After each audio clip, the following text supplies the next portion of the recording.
Author Daniel H. Pink said it best. Dave Rendall has a radical prescription for chronic dissatisfaction. Stop working on your weaknesses and start amplifying them instead. During the last 15 years, David Rendall has spoken to audiences on every inhabited continent. His clients include the U.S. Air Force, Australian government, and Fortune 50 companies such as Microsoft, AT&T, United Health Group, Fannie Mae, and State Farm. Prior to becoming a certified speaking professional, he was a leadership professor, stand-up comedian, and nonprofit executive. In between presentations, David competes in ultramarathons and Ironman triathlons. David has a Doctor of Management degree in organizational leadership, as well as a graduate degree in psychology. He's the author of 4 books, which we will talk about during this conversation and tell you more about at the end. Thank you so much for being here, David. I'm glad you could make it. I'm excited to be here. Yes. And I think this whole concept you have about amplifying people's weaknesses. Tell me about this. Well, I mean, it started as a personal experience, right? I was always in trouble when I was a kid because I couldn't sit still and be quiet and do what I was told. And then as an adult, I became a professional speaker and I realized, wait a second, people are paying me to stand up, not to sit down. They're paying me to talk and not to be quiet. And they're paying me to run my own business, not to do what other people tell me to do. So I learned that my weaknesses were strengths and that I shouldn't have spent most of my life trying to fix them. And all those well-intentioned people who were trying to help me were wrong. And I should actually be turning up the volume on those characteristics instead. And once I realized what it was doing for my life, I got passionate about helping other people see that their weaknesses are probably strengths and that sometimes the things that the well-intentioned people around them are trying to show them about how they need to get better are actually making them worse and actually keeping them from becoming the best version of themselves. And so I'm just passionate about the topic, passionate about what it can do for people, for families, for relationships, for children, for organizations. It's my life's work. It's amazing. And now the title of one of your books is Pink Goldfish. Tell me more about Pink Goldfish and that title and how it ties in. So Freak Factor is the book that started it all about how weaknesses were strengths. And my friend is in marketing and he's also an author. And he said, hey, he's got a series of these books called Goldfish. So it's like blue goldfish and yellow goldfish and green goldfish. And they're on all sorts of different topics around organizational effectiveness. He said, I want to do a marketing one and on differentiation. And I want it to be based on your concept, but for businesses instead of for people. And so it became Pink Goldfish. And the reason it's Pink Goldfish is because I'm well known for my pink. So you see my wedding ring is pink. I actually have pink tattoos now so that no one can ever accuse me of not wearing pink. I forgot. Oh, wait, here. You got it built in. I forgot to switch. Ooh. So I have pink glasses and my car is pink. My triathlon bike is pink and my helmets are pink and my suits are pink and my shoes are pink and my socks are pink. My watch band only isn't pink because I recently got a new one and sometimes it takes a little while for the new watch bands to come out in the colors that I need. And that was an example of sort of what I talk about. Like I have all daughters. And so I make these jokes about how living with all women in my house is turning me into a woman. And so I started wearing some pink as a representation of that, but also as a way to challenge people's perceptions of what's right, what's normal, what's, masculine and feminine. People will say, pink isn't a man's color. When you do a gender reveal, pink is for girls and blue is for boys. And so I want to be practicing what I'm preaching as I tell people to be different and to stand out and to be unique, that I'm doing the same. It's no fair to stand up there in khakis and a light blue polo shirt telling people to be weird. And so it's just a way to demonstrate that I believe what I'm saying. And so, pink has become, to the point that when I did my first Ironman, instead of being impressed, some people online were like, no pink, like when they saw me cross the finish line. And if I ever post a picture of any kind on any kind of social media and it doesn't have some kind of pink, people are like, it's all a lie. We thought you were someone else. You're known for it. So, and it's a great way to be memorable by going against kind of the norms. And that's why the book's called The Freak Factor, because to flaunt your weaknesses, to be willing to be yourself in a world that wants to shame you into being what they want from you, is going to make you different. It's going to make you unusual. And been taught that normal is good, so then different is bad. And even when we don't teach people directly that different is bad, we teach people that normal is good so consistently that you would have to assume that different is bad. And so it's just a way to live what I'm talking about and show people that I'm the primary customer for this, right? I'm not selling this. This is something that I'm living. And as I see it working effectively in my life, I get more passionate about sharing it with other people. That's very exciting. And I love it. So the iteration of the work with kids kind of came a little bit later in your publications. And so tell me more about how that transition was. Is it something you realized from the beginning and then it naturally evolved to that?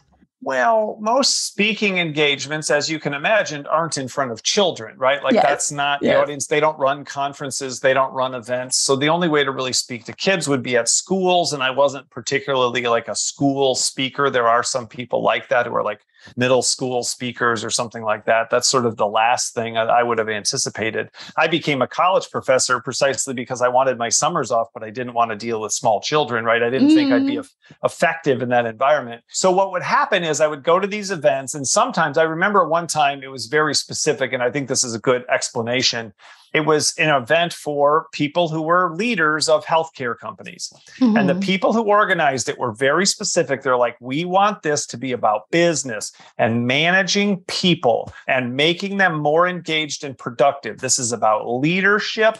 This is about making your company more effective. So I did the presentation on what are the ways that seeing that your employees' weaknesses are strengths can make people more engaged and more productive and improve teamwork and all those kinds of things. And those are all legitimate benefits of it. It was no problem to do it that way, but they were just very specific. Like, don't think you're up there to goof around or talk about personal value. This is about business success. And then the first person that came up to me was like, that's great. Yeah, I'll use that at my business. So I've got this kid with ADHD. So I've got this kid with dyslexia. So I've got this kid with autism. So I've got this kid who's being bullied. So I've got this kid who doesn't fit in. So I've got this kid who also likes to wear a bunch of pink and they feel like they shouldn't. So I did a marketing presentation once. It was pre-Pink Goldfish, but it was the first time I did the Freak Factor for marketing. And it was for a marketing association. And then at the Q&A, and I didn't use any personal examples. I didn't use any, I used only business examples to illustrate all the points, which was very unusual. And the first question for the Q&A was, now this applies to parenting too, right? Like if this was true, this would... So it wasn't me being some kind of like genius or like seeing the writing on the wall. It was like people consistently saying, what do you have for kids? What do you have for kids? What do you have for kids? What do you have for kids? So it actually did. I think it came pretty fast. I mean, I've updated the book and done some stuff with it, but I think it came pretty fast after the Freak Factor was like people just kept saying, I want something for kids. I want something for kids. Then a teacher used it with like second graders and the kids totally got the concept. And they did this project where they drew pictures and talked about one of their weaknesses that might be a strength and how it might be true. And they put them on the wall in the hallway. And I'm like, holy cow, like if a second grader can get it, you know, then this is a thing. So, and I wish someone would have told me when I was a kid, right? If I can get the kids directly, you know, that's everything else. Then when they become a manager, when they become a teacher, when they become a parent, when they become a spouse or a partner, right? They can use this. So, and I've talked to kids as young as 5 years old, you know, kindergarten kids. And a lot of the events I do end up being family events. Now, again, even when it's entrepreneurs, they're like, can we bring spouses? Can we bring partners? Can we bring children? Can you do an event for the children? You know, so I talk about Dumbo and I talk about Rudolph the Red-Nosed Reindeer. And I talk about these stories that we know and we teach the kids. And then we don't actually let them live like that as they grow up. Like we tell them, but we don't actually want them to learn the lesson of Rudolph the Red-Nosed Reindeer. Because as soon as they get weird, as soon as they have a red nose, as soon as something's wrong with them, as soon as they're unusual, we want them to be normal and fit in and follow the rules and all this kind of stuff. So we don't actually let kids live out the lessons of Dumbo had gigantic ears, but instead of going and getting it fixed at the plastic surgeon, Dumbo learned how to fly. We're like, no, just go fix it. Don't be a weirdo, you know, and certainly don't have physical abnormalities if you can just get plastic surgery and make them go away, you know. So we tell these stories and then we don't actually let kids live out the lessons that they learn in these stories. So when you came to the first book and the first decision to have this be kind of your platform, you were a professor at that time. Did it kind of just click that this is when you realized? How did it happen? Tell me more. No, not at all. I mean, it was just an idea. It wasn't a book right away. It was just, I remember I was driving and listening to a book on strengths and I had never heard anything like that before, you know, and I was like, wait a second, they're talking about strengths, but I wonder if my biggest weakness might be a strength. It seems like when I stand up in front of people, they like it when I stand up and talk, but my whole life people were, my parents called me motor mouth, you know, for most of my life because like my problem was I couldn't shut up. And I'm like, wait, but people seem to like it. I seem to like it. It seems to be working. Mm-hmm. I wonder if my strength is a weakness. I wonder if my weakness is a strength. I wonder if they're connected somehow. And so when I was a professor, I would just like, initially, it was just like a 10, 15-minute thing. I wonder if weaknesses might be strengths. I wonder if this might be true. Here's a couple examples. Do you have any examples? Does this resonate with you? And gradually it started growing. And then I started blogging about it and started finding examples. The more it's confirmation bias, but in a positive way, when you start thinking about something, you start noticing things you might not notice. So Rudolph, I was like, holy cow, one of the most famous stories of all time is a freak factor story. Yes. The weakness turned out to be a strength in the right situation. The weakness became a strength. People made fun of something that they told him to fix, and his parents were afraid. I even lost respect for Santa. He covered up. He was ashamed of Rudolph. His parents covered up the nose. So you start seeing this everywhere. And so I started blogging about it, and it was probably 3 years. Nobody paid attention to the blog. Nobody cared. Mm-hmm. But gradually I had like 30,000, 40,000 words in stories and examples. And I'm like, maybe this is a book. And as far as presentation, there was no idea like, this is my platform now. Absolutely not. Like when I was speaking, people would be like, can you talk about time management? I'm like, sure. I know a bunch about time management. I studied time management. I can talk about that. Can you talk about stress management? Sure. So when I came up with this idea, I just added it to the menu on my website, right? I can talk about this and this and this and this. And there was like probably 15 things, And then what started happening was very quickly was like, can we get that freak factor thing? Sure. Can we get that freak factor thing? Sure. And then the next referral was these people said that we need to hear you, but we need to hear you do the freak factor. Can you do the freak factor? So it's like I was being referred, but also the message was really the thing being referred. And I think I do a good job delivering it. I'm funny and all these kinds of things, but people don't say like, can you just come and like, it's like a band that still has to play their song from 30 years ago. They're like, we don't care about your new stuff at all. Like, we don't care what you're interested in. We want you to do that thing, right? So even though I think I do it well and there's not other people doing it, people don't just say, whatever you do, I'm sure will be fine because you're a good speaker. It's like, no, we want to hear that topic. We want to hear you talk about that thing because we've heard that thing is really valuable and important. So it really, really resonates. Yeah. So there was no sense that it was my platform. I didn't even know if people would like it or think it was stupid or ridiculous. I mean, imagine your weaknesses are strengths, flaunt your weakness, be unique. Like, and meanwhile, or here's 5 ways to improve your time management. Here's 4 ways to be a better leader. Those are things that everybody can look at and go, our organization needs that, or I want my people to be more productive or whatever, the be weird, freak out, even the name. I didn't know the name, I was taking a chance there, the freak factor. In fact, I've even had some people who tell me I can't say freak. And freak is a bad word, and that freak is going to hurt people's feelings, and they don't want people to see themselves as freaks, and they feel like that can be offensive. And could I take that part out? So that was taking a chance to even call it the freak factor instead of like, discover your uniqueness or, just something much more neutral. So no idea that it was going to become the platform, no intention behind it other than this seems to be helping me. I think it might help other people. I'd love to share it. But at that point, I didn't have like the ability to just say like, you will listen to me talk about this. You're at the mercy of who's willing to hire you to do a presentation, and they control, what they think is going to be valuable for their members or their employees to hear from you. Well, it sounds like the resonance, it starts as your work being with organizations and leadership and management, but the resonance is so much deeper. And that's kind of why it's really stuck as people see it in their families and their lives and more personally. Do you have a lot of people that come back and tell you the stories of how it's affected them? Oh, absolutely. I mean, that's the most meaningful part of what I do. People saying, hey, I went home and took my 16-year-old son out to lunch and apologized. And I know I did one in Australia. I did a whole series of them in Australia for the Department of Education. And this woman came down afterwards and said, our daughter has dyslexia and now we have hope. One of the kids that got the kids book, one of the first kids that got the kids book, he was 10 years old. His name was Leo. I'm still friends with his mom on Facebook and still get to watch him growing up. But she came back the next day after buying the book with this little scrap piece of, like yellow legal pad paper. So he had ADHD and his mom's like, I think this book will be perfect for him. And she got him the book and she came back the next day with a little note from him and it said, "Thank you, Mr. Rendall, for the book. It made me feel better about who I am," right?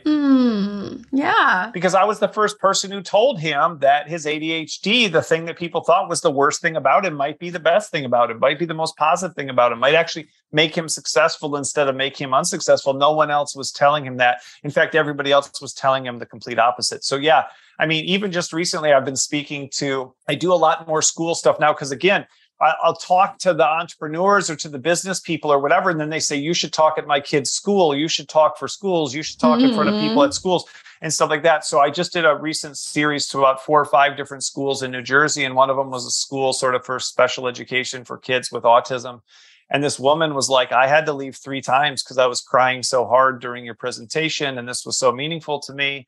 And I think I was on the verge of, potentially committing suicide last year. Wow. And if it wasn't for one of my disabled kids, right? Yeah. Whose uniqueness sort of cheered me up and their unique approach sort of lifted me up every single day, I might not have made it. And your message just resonated with me so strongly and encouraged me in the work that I'm doing, that what I'm doing is really meaningful and is really the right thing to be doing. I obviously need to make money. I need to pay the bills. I need to take care of my family. But this work is incredibly, when I say it's my life's work, I mean it in that sense. This is incredibly meaningful to me. And I think it's important work. And so I'm passionate about it beyond just like, hey, can you buy the book? Or hey, can you book me to speak? It's, hey, I want this to change your life. In fact, the kids' book is free YouTube. I just had somebody read it and turned it into a video and put it out there right away as soon as I made it. Because, well, for 2 reasons. Number one, I'm interested in the message being shared more than I am in the money being made.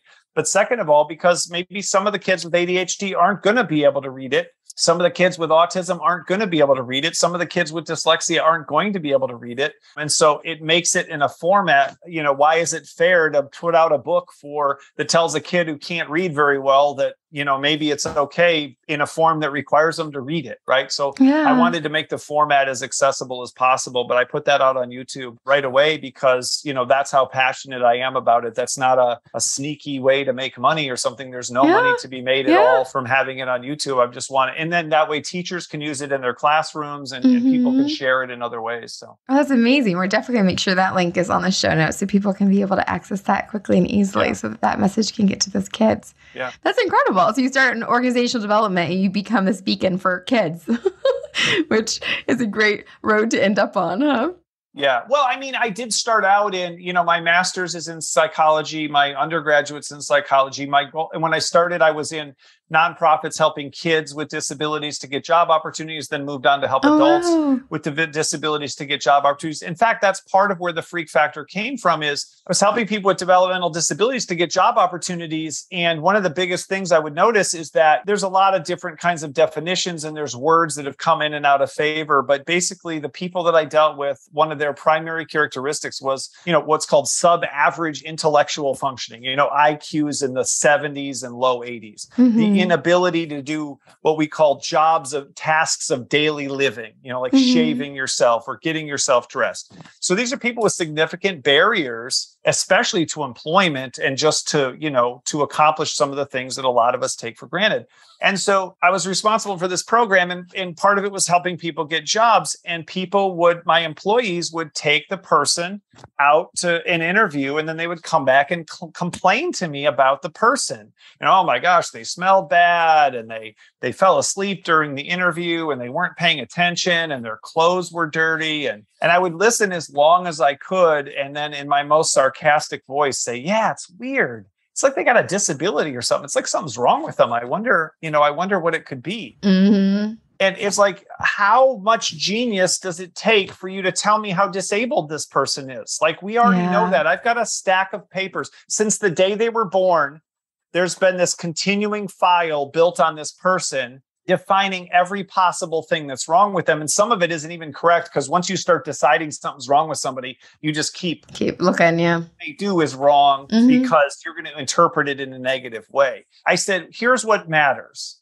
I said, what matters is what do they like and what are they good at? None of this stuff. That's where the genius comes in. You find something that this person can do and likes to do in this giant pile of things they can't do and don't like to do. That's genius.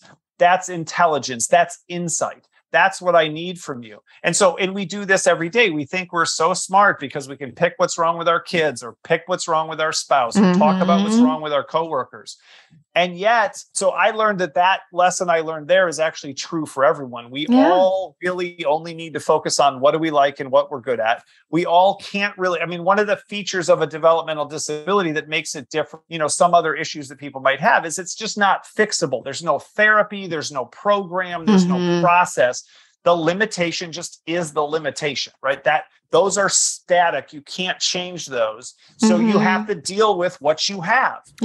Yeah, I think that's more true for the rest of us than we think. I think, people say you can be anything you want to be if you just, want it bad enough and try hard enough. And that sounds so encouraging. And motivational speakers like me say, there's no limits. That's total nonsense. And that actually traps people and makes people feel poorly more than it encourages them. Because if I could be a nuclear physicist and be in the International Space Station right now, then I'm a huge failure because I'm not. If I could be a professional football player and making $27 million, if I just had wanted it bad enough and tried hard enough, then I'm a failure because I'm not. Right. And so, I'm 6'6". I'll never be a jockey and ride the horse to victory in the Kentucky Derby. Right. And anybody who tells me that's an important dream or go for it, and then we'll make a movie about how hard you tried, even though you failed. That's total nonsense, right? So I think what we need to do is help people tap into who they are and build on that instead of telling people everything out there is a potential option for you. It's not. I was so skinny. I was 145 pounds when I graduated from high school and I was 6'4". I wanted to play football. I dreamed about it my whole life. I wasn't even allowed to play junior high football. There were girls who could beat me up, right? That wasn't an opportunity that was available to me. Someone coming along telling me, Dave, there's no limits. And people would, just drink a shake, just lift some weights. There's no amount of anabolic steroids that would have turned my body into the body of a football player. And so we really do people a disservice when we don't acknowledge that there are limitations, right? Yeah. But George Eliot said, every limit is a beginning as well as an ending. And so what I show people is that the things I can't do foreclose certain opportunities so that I can focus on those things that I can do and move in that particular direction. I don't think there's limits on our happiness, on our fulfillment, on our impact, on the meaning we can have in life. But there are certain specific things that we are just not designed for, that we are not made for. And that needs to be okay instead of, no, if you just pushed it, you could make it happen. Yeah, no, that's so true. And I love it that you found those places in yourself just kind of naturally and then realized, wait a minute, these are all the things that people said were a problem most of my life. And these are actually the gifts that got me where I'm at. Well, and that's what's the important part is what you said. I found it naturally. So I stumbled across it. I accidentally found that my weaknesses were strengths. And that's why I'm so passionate about this, because most people won't. Most people aren't going to accidentally have this realization. Most people, I didn't even know professional speaking was an occupation until somebody said, hey, can we pay you to do this talk? When I was volunteering to do some other work for the nonprofit that I was doing. So the number of things that had to go right for me to discover this and to have it, transform my life is just, absolutely insane. And so I know that that's unlikely for most people. And so I've taken it on as my responsibility to try to share it with as many people as possible, because it not only are most people not going to stumble across it naturally, it's not a message that most people are sharing. And in fact, the message that people will share is, be careful. Some of your strengths, if you overuse them, might be weaknesses. And then if you came along and said, oh, so does that mean that all of my weaknesses are potentially strengths? Ooh, don't be a weirdo. Like, that's not. This only applies one way. Tons of people, if you Google, can my strengths be weaknesses? It's coaches and leadership folks and all sorts of advice givers. We're like, ooh, be careful. Oh, you love to be active. Don't get too active. That's why this is called Amplify. You love to be organized. Don't get too organized. Don't take it too far and let it become a weakness. Don't get too obsessed and let it become a problem. I'm like, no, that's where success happens, is session amplification. They called me motor mouth. Don't talk too much. And it's like, no, people give me money to talk. Right now there's an absolute flood of inquiries especially since the pandemic is over, because people are having events again. And it's just like, Dave, can you speak on this? I mean, next week, I can't do a 2-day event in one city because I'm doing a 2-day event in a different city. Last week, I gave a keynote to one of the friends of mine because I was already speaking at one place and I couldn't be speaking in another place. So I pay my bills. I send my kids to college. I pay for my house. I bought a house for my parents with the money that I make, doing the thing that people spent their whole life telling me to stop doing. And I don't do it part-time. I do it full-time. Sometimes I do it every single day of the week. It isn't in the moderation, the reduction, the elimination of these characteristics. It's in the amplification of them that we find success. And that's one of the lessons that we just do not hear. And in fact, we hear the opposite so much. We'll be careful. If you really get into that, if you really go too far, if you really do it too much. And that's why I call it Amplify, because I want to encourage people to go in the opposite direction. Sorry, you can see I'm passionate. I get fired up about this. I love passion. I love getting, that's definitely something that's very welcome here, David. So keep that up. People need to hear this and be reminded of this. Do you have examples of other people you've heard stories about or worked with at all that what some of their weaknesses are that they've been able to really amplify and do amazing things with? Oh, I mean, that's everything that I talk about. So one of my favorite examples is dyslexia. Obviously, if you have dyslexia, you struggle to read and struggle to write, which means you're going to struggle in school. And so then we're taught, well, if you struggle in school, you're going to struggle in life. So they were studying millionaires in the United Kingdom, which is one of a good example of a positive study, right? Instead of saying like, what's wrong with people and how do we fix it? It was like, hey, these people are millionaires. How'd they get there? How can we learn? And that's, again, we don't tend to do that in medicine. We don't tend to do that in psychology. So anyway, they discovered that 50% of the millionaires in their study have dyslexia. Well, wow. That's surprising. Yes. We would tend to think that you wouldn't see a single millionaire that had dyslexia. And when it's just a sample of people, you didn't have every person in the society in your study. So, right? Yeah. Then they were doing a study in the United States of entrepreneurs, discovered that 35% of the entrepreneurs had dyslexia. Ingvar Kamprad, the billionaire founder of IKEA, had dyslexia. Richard Branson, the billionaire founder of the Virgin series of companies, had dyslexia. And so then what some people say is, okay, that doesn't prove anything. Those people fought through their dyslexia, learned how to read like good, normal people, and then they had success. But Richard Branson, they actually asked him, how has dyslexia affected your success? And he said, strangely, I think my dyslexia has helped. So what he's saying, and science is starting to back it up, is that people with dyslexia don't have broken brains, they have different brains. And the same brain that caused them to struggle in school causes them to succeed in real life at a higher level than most of the rest of us will. There's a guy named Paul Orfalea. He had dyslexia and ADHD. He got kicked out of 4 schools. And then when he would get jobs, he'd get fired on the first day. Then he went to work for his own dad. Then he got fired by his own dad. And then he started his own business. He built it into a multinational corporation. He called it Kinko's and he sold it to FedEx for $2.4 billion. Right? Just that is, and the reason I like to use more extreme versions of a weakness, like a diagnosable disability, is because sometimes people are like, well, you don't understand. I'm really messy. You're like, look, if dyslexia has an upside, if a thing that makes you illiterate has an upside, if a thing that makes you fail school and be unable to accomplish the basics, reading and writing of school, and you can be a billionaire, not even though you have dyslexia, but because you have dyslexia. Paul Orfalea is famous for saying, I think everyone should have dyslexia, right? They asked him if you could have a pill that would cure your dyslexia, would you take it? And he said, absolutely not. So I have example after example. You know, Michael Phelps had ADHD. You know, you call him hyperactive at school. When he's in the pool, nobody calls him hyperactive. They call him an Olympic champion. And that's one of the key lessons of the concept is that his mom didn't give him medicine to make him successful at school. She put him in a situation, athletics, that rewarded a high level of activity instead of punishing a high level of activity. She didn't change him. She changed his environment, right? So that's one of the key lessons of the freak factor is that we don't find success by fitting in. We find the right fit. And the right fit is a situation that puts the spotlight on the best things about us instead of the worst things about us. Both pieces are always there. But when I'm in school, I'm in trouble for talking too much and being disruptive. When I'm on stage, I'm praised and literally given money for doing the same thing. In fact, there's been times I did a talk recently in New Jersey and they had no air conditioning. It was like 90 degrees. And then you put a bunch of people, 400 people in a room, and it was just sweltering. Like I've never, just the sweat's just dripping down my face. And it wasn't their air conditioning was broken. They didn't have any. Right. So I literally made 20 like improv jokes about the heat throughout the presentation that actually had everybody rolling.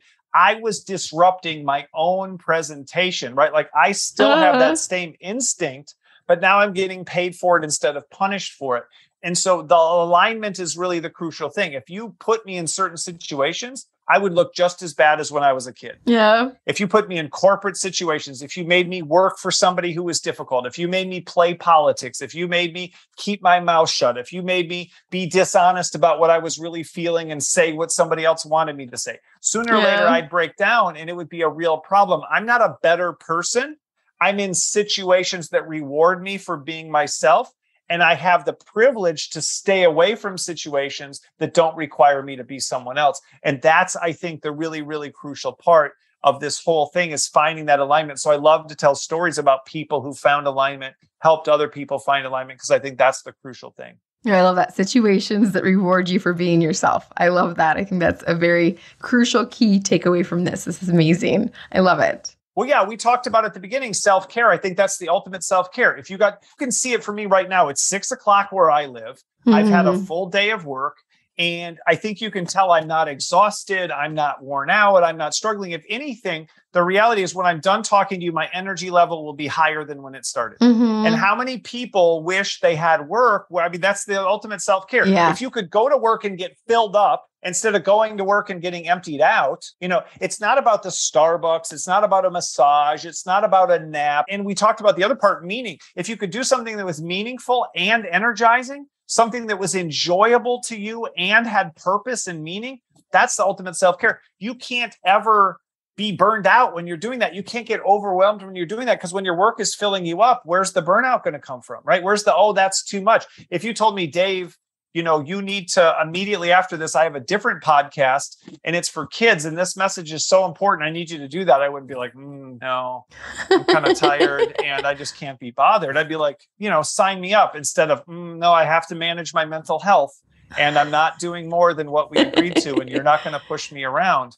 Right? I don't need to meter my energy and my time if what I'm doing is filling me up and doing something that's valuable. That should be the goal, not to, I think that's what they said. The goal is to have work like you don't need a vacation from or whatever. And that might sound unrealistic to a lot of people, but I do. I have work I don't need a vacation from. In fact, my work, as we talked about, is a lot of travel, is often a form of vacation, right? And the most important part, if I went on a trip to do a speech, and they canceled the speech, but told me they'd pay me and everything, but they just didn't need me to do the speech, I'd be bummed out. That's the whole reason I'm there. You don't get to speak to these 400 kids. You don't get to speak to these 400 teachers. You don't get to do the thing that you love almost more than anything else on earth. We just don't need it today. Here's your check. Have a nice day. Can you imagine being upset when you didn't get to do your job? That is a possibility. If we can understand that our weaknesses are strengths and then find that alignment, find that situation that rewards us for who we are. That's incredible. That where I was about to transition to about the self-care spotlight. And you just did a beautiful spotlight that your self-care is to be in alignment and to be using what is your strength, which others saw as a weakness, to really be able to make a difference and be stepping out and doing that. Well, and let's talk about that as it relates to self-awareness. So I think in order to do self-care, you have to have self-awareness, right? If you don't understand yourself, you don't know what self-care would look like. Maybe it is a Starbucks for somebody else. Maybe it's a quiet walk, but for somebody else, maybe it's an activity with a bunch of people. That's what's going to fill them up, right? It's a totally different. So you can't go borrow somebody else's self-care. But even for me, one of my strength weaknesses, I don't like to be told what to do, which means I like to be in charge. I like to be in control, not of you, but of me. I don't like to have people in charge of what I'm up to, telling me when I work and when I don't work and what I can do.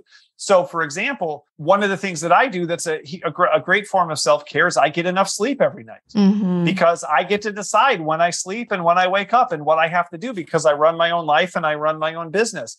And like we talked about, I'll sleep on the plane if I need to. I'll take a nap if I need to. But if you're just like, hey, I'm at work and hey, boss lady, I'm just going to go ahead and knock off for about 45 minutes. You just put my head down on the desk and just, I just need it. That's just part of my rhythm is I get tired in the afternoon, but I know if I can get a nap that's going to bring my energy level up. It's better than caffeine. It's better than a 5-hour energy. And then I basically feel like the day started over and I'll be back to being super productive. So I'm just going to check out for a little while. You don't get to do that. You just don't get to do that. So part of it is, can you build a life where you have permission to run on your rhythms? You have permission to stay up late. You have permission to get up early. You have permission to take a nap when you need to. You have permission to say, you know what? I need to get out and get moving. I can't sit around anymore. I need to go for a walk. I need to exercise. I need to work out. I need a snack. Or do you feel constrained? Oh, I can't because that's not acceptable around here. I can't take care of myself because the people around me define that as a negative behavior. And so that's part of what it is for me. I've created a life where I have enough control, which is one of the things I really, really value, that I can take care of myself in the ways that I decide without needing somebody's permission to rest or to take a walking break or to, I'll do phone calls while I walk around or something like that. And maybe somebody else, you can't do that. You need to be on Zoom. You need to be in the office. You need to be at your desk. You need to be touching the mouse and letting us know that you're online. I don't have to do that. And so can you create a situation where you're allowed to take care of yourself, right? And where you know what that care would be like. And I think that's the thing. When you don't have control for too long, you forget what you really wanted to begin with because you haven't had it in so long. When somebody says, do what you want, you're like, I don't know. I got to step back. Well, I've had to deny that for so long. I don't know what it is anymore. Yes. And so that self-awareness might be that first step. That for self-care is understanding what you need to be able to care for yourself and what in your environment is preventing that. So you can find a way to get back to that. Yeah. I like that. And that is something, because we are big on self-care. We actually have a line of coloring books, and it's called The Color of Grit. And we actually, as a thank you for all of our guests for being here, we offer you a free coloring book. He did a nice little cheer with his hands, so you guys missed that. It was awesome.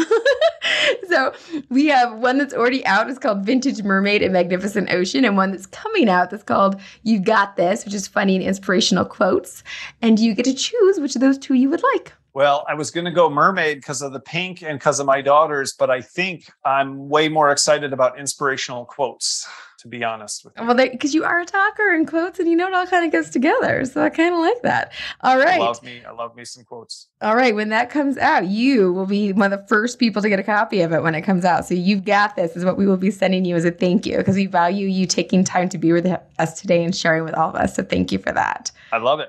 And so for all of our guests, or all of our friends who are out there listening to us today, what is something that they can kind of walk away with and apply tomorrow or today to kind of, what do you think is the high level thing they need to take away from our conversation today to apply to their life? Well, you can't do anything else until you know how your strengths and weaknesses are connected, right? So there's a free assessment right on my website where you pick your strengths from a list of 52, you pick your weaknesses from a list of 52, and then it shows you how they're connected. Ooh. So it all starts with assessment, right? It all starts with assessment. And that's what Amplify is going to be. It's going to be a more advanced version of that assessment. But right now it's just a 3-page PDF, and it's also in the book. And you just go on there, pick your strengths, you pick your weaknesses, and you go to page 3. And it's like, hey, guess what? Persistence, your strength, and stubbornness, your weakness, they're the same thing, right? It's the same thing. And you can't be more persistent and less stubborn at the same time. So that's where it starts. You can't find alignment unless you know what you're trying to align, right? So it all starts with self-awareness. So I think any assessment is good. I don't care if you take the DISC, you take the MBTI, but again, be careful when it tells you, okay, now we know this is true about you. Now let's fix it, right? Let's work on the downside. Let's balance you out. Let's make you more well-rounded. Let's not have any deficiencies. Let's not have any imperfections. Start with the assessment, but just don't let them give you that. Don't take that advice of fixing it and adapting and adjusting.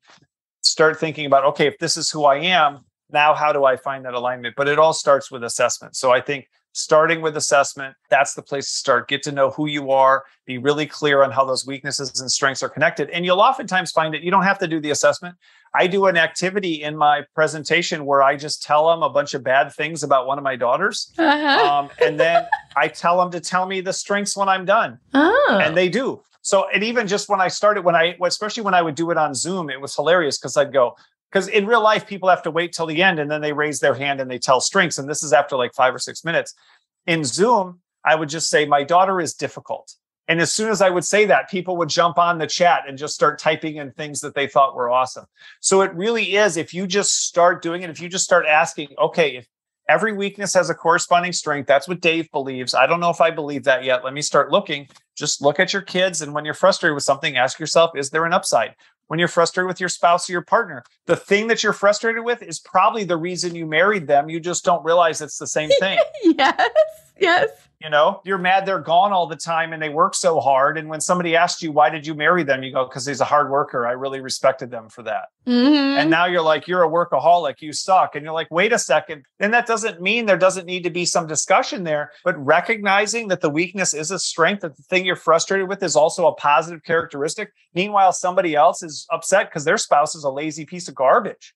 One, when you ask them why they married them, they said, oh, well, they're so relaxed and easygoing. They don't let anything bother them. And they just go through life and they just take it as it comes. Yes. And then now you're like, hey, could you ramp it up and get worried and get focused on your career and be a little more anxious? And it was like, wait, that's not what you signed me up for. That's not what you loved about me. So once you start looking for it, you'll start to see it. The assessment can help. But even if you just start with that, walk through your day every day. And every time you see a weakness, ask yourself what the other side might be. And you'll find yourself discovering it. It's a fairly obvious thing in reverse, but it's just something nobody is really talking about. No, that's brilliant. I love it. I think there's a lot to do with that. So everyone here can start doing that as they walk through their day. There's an assessment to help. We'll make sure we have that link in the show notes. But that just in general, as you're starting to find yourself finding challenges even in yourself when you're getting frustrated with yourself, to do the flip side, and with your partner and your kids. Absolutely. To see what it is. That's awesome. I love it. And what is the best place to find you? drendall.com. So DRENDALL.com. I couldn't get davidrendall.com. And then somebody asked me one time, why is your website Dr. End All? They thought it was like euthanasia. So you win some and you lose some.